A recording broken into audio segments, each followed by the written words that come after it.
It's pretty well established that Monet was the master of the impasto and the broken color technique. But these techniques were used by nearly all the Impressionists.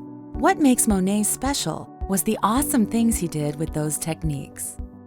He used those techniques to paint light. Monet did an amazing job of capturing the changing light in nearly all of his paintings.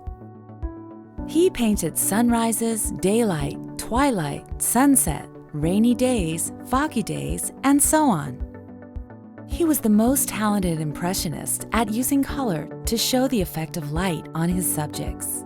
Depending on the time of day, one object could appear to be many different colors.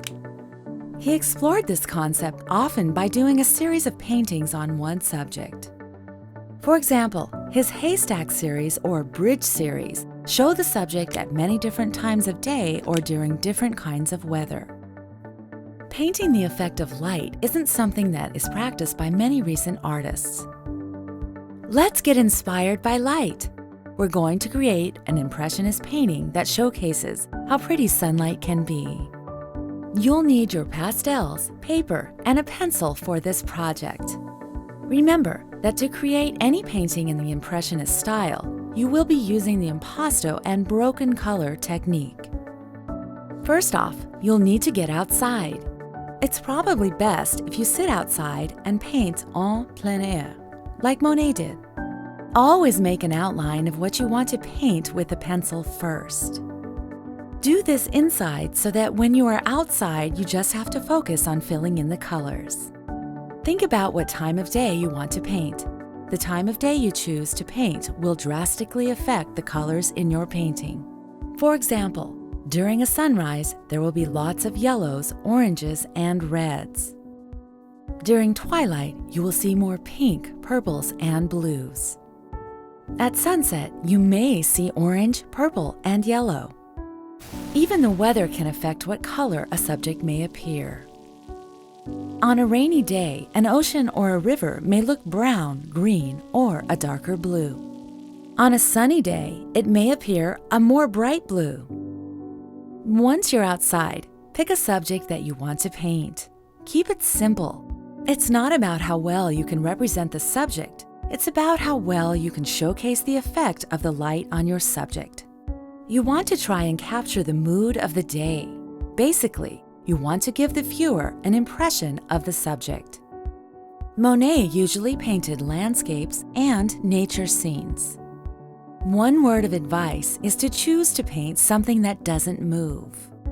Don't try to paint a bird or butterfly since you won't be able to study how the light affects them once they fly away. Pick something like a tree or flower. Something that you know won't be going anywhere anytime soon. You could even bring something from inside and set it in the backyard to paint.